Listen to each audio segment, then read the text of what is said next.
చాలా వివాదాల తర్వాత టెస్లా కంపెనీ ముంబైలో మొదటి షోరూమ్ను కూడా ఓపెన్ చేసింది. సార్ చాలా వివాదాలు వచ్చాయి అండ్ ఫైనల్గా ఎవరు గెలిచారు సార్? వివాదం ఏంటి అంటే బేసిక్ వివాదము ఇంపోర్టెడ్ కార్స్ పైన ఇండియాలో భారీగా సుంకం ఉంది, అంటే డ్యూటీస్ ఉన్నాయి. ఎందుకు ఉంటాయంటే డొమెస్టిక్ మ్యానుఫ్యాక్చరింగ్ కాపాడటానికి.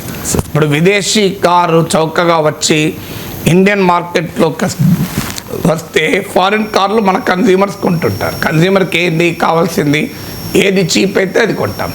ఎప్పుడైనా ఒక ఫారిన్ ప్రొడక్టు మన దేశంలోకి వచ్చి మన దేశీయ ఉత్పత్తుల కన్నా చీప్ అయితే మన దేశీయ ఉత్పత్తుల అమ్మకాలు తగ్గి దేశంలో ఉత్పత్తి తగ్గిపోతుంది, తయారీ రంగం దెబ్బతింటుంది, మ్యానుఫ్యాక్చరింగ్. అందుకొరకు వివిధ ఉత్పత్తుల పైన ఇంపోర్ట్ డ్యూటీస్ పెడుతూ ఉంటారు.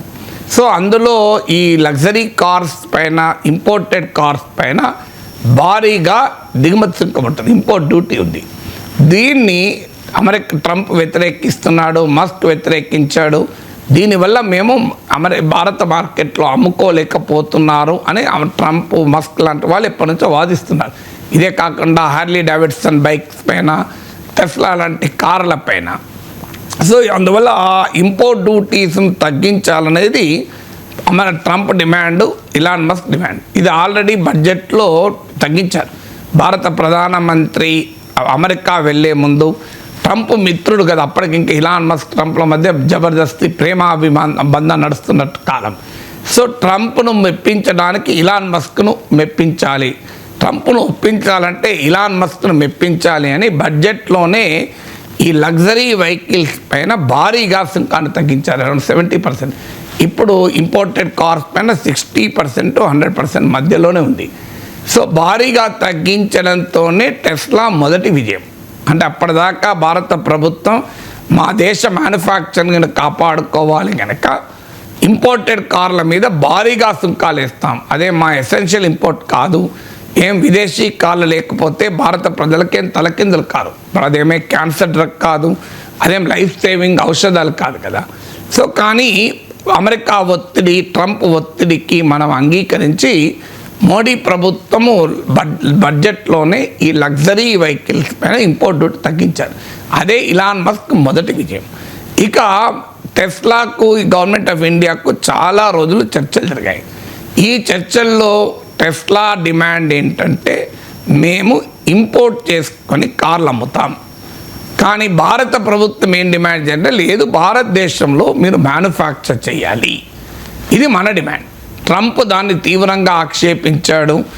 ఇండియాలో మ్యానుఫ్యాక్చర్ చేస్తానంటాడు ఇలాన్ మస్క్. సో దాన్ని చేయకూడదన్నాడు. యాపిల్ మ్యానుఫ్యాక్చరింగ్ పైనే, ఇండియాలో యాపిల్ అసెంబ్లింగ్, ఈవెన్ మ్యానుఫ్యాక్చరింగ్ కూడా కాదు, మన దగ్గర వివిధ దేశాల్లో తయారైన కాంపోనెంట్స్ను తీసుకొచ్చి మన దేశంలో దాన్ని అమరుస్తారు, అసెంబ్లింగ్, నాట్ ఈవెన్ మ్యానుఫ్యాక్చరింగ్. దానికే ట్రంప్ అభ్యంతరం చెప్పాడు. సో ట్రంప్ అభ్యంతరం చెప్పాడు, ఇలాన్ మస్క్ ఏమో నేను మ్యానుఫ్యాక్చరింగ్ ఫెసిలిటీ పెట్టా అని ఇలాన్ మస్క్ వాదన. ఎందుకు పెట్టా అంటున్నాడు ఇలాన్ మస్క్ అంటే, ఇండియాలో మార్కెట్ ఎంత ఉందో తెలియకుండా నేను ఎందుకు పెట్టాలి అన్నది మస్క్ వాదన. భారత ప్రభుత్వ వాదన ఏంటంటే ఇండియాలో ఎంప్లాయ్మెంట్ క్రియేట్ కావాలి, ఇండియాలో ఎకానమీ పెరగాలి, వాల్యూ అడిషన్ జరగాలి అంటే భారతదేశంలో మీరు తయారు చేయాలనేది భారత వాదన. ఇప్పుడు ఎవరు గెలిచారన్న దానికి ఆన్సర్ ఏంటి? టెస్లా భారతదేశంలో ఏం తయారు కావడం లేదు. ఎక్కడ పెట్టారు టెస్లా మ్యానుఫ్యాక్చరింగ్ కంపెనీ నాకు చెప్పండి. ఇప్పుడు ఓన్లీ షోరూమ్ పెట్టారు ముంబైలో, ఢిల్లీలో రెండో షో. అంటే చైనా నుంచి దిగుమతి చేసుకున్న కార్లను మన దేశంలో ఇలాన్ మస్క్ అమ్ముతున్నాడు. ఇప్పుడు గెలిచింది ఎవరు? గెలిచింది మస్క్ గెలిచాడు, గెలిచింది చైనా. మోడీ ప్రభుత్వము చైనాకు ఇలాన్ మస్క్ గెలుపు అందించింది. మేక్ ఇన్ ఇండియా ప్రోగ్రాం ఎక్కడ పోయింది అనే ప్రశ్న ఉత్పన్నమవుతుంది.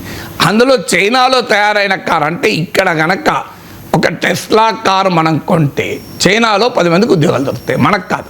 మనం రోజు మన ప్రభుత్వాన్ని సమర్థించే పరివారం ఏం చెప్తుంది? బైకాట్ చైనా, చైనా సంగతి తేల్చాడని చెప్తుంది. కానీ జరుగుతున్నది ఏంటి? ఇలాన్ మస్క్ పైన ఇప్పటిదాకా మోడీ ప్రభుత్వమే పెట్టిన రెస్ట్రిక్షన్, ఇండియాలో మ్యానుఫ్యాక్చర్ చేయాలి అన్న దాన్ని సడలించి ఆఖరికి మన ప్రత్యర్థి దేశము అయిన చైనాలో తయారైన వాటిని ఇక్కడ అమ్మటానికి మనం ఎలో చేస్తున్నాం. ఎందుకంటే అమెరికాలో తయారైన కార్లు ఇక్కడికి తీసుకురావాలంటే లాజిస్టిక్స్ ఇంపోర్టెడ్ కాస్ట్ పెరిగిపోతుంది. అందుకే పక్కనే చైనా ఉంది కనుక చైనా నుంచి తీసుకొచ్చి ఇక్కడ అమ్ముతున్నాడు. చైనా నుంచి తీసుకొచ్చే టెస్లా కార్లను భారతదేశంలో అమ్మడాన్ని మన దేశభక్తులంతా ఎందుకు వ్యతిరేకించడం లేదనేది క్వశ్చన్. ఒకప్పుడు బాయ్కాట్ చైనా అని టీవీలను బాల్కన్లకు వెళ్ళి పాతబడ్డ చెడిపోయిన చైనా టీవీలను బాల్కన్ నుంచి విసిరేసి మన దేశభక్తిని చాటుకున్నాం కదా. ఇప్పుడు ఎక్కడ పోయారు మరి? చైనాలో తయారైన టెస్లా భారతదేశంలో అమ్ముతుంటే మనం ఎందుకు అనుమతిస్తున్నాం? ఈ ప్రశ్నకు ఆన్సర్ లేదు. అంటే క్లియర్గా అమెరికా ఒత్తిడి క్లియర్గా కనబడుతుంది. ట్రంప్కు ఇలాన్ మస్క్ దెబ్బతినొచ్చు, కానీ అమెరికా ప్రభుత్వ విధానం మారదు కదా. అమెరికా ప్రభుత్వ విధానం ఏంటంటే అమెరికన్ కంపెనీలకు మన దేశంలో అమ్ముకోనివ్వాలన్నది అమెరికా విధానం. దానికి భారతదేశం అంగీకరించింది.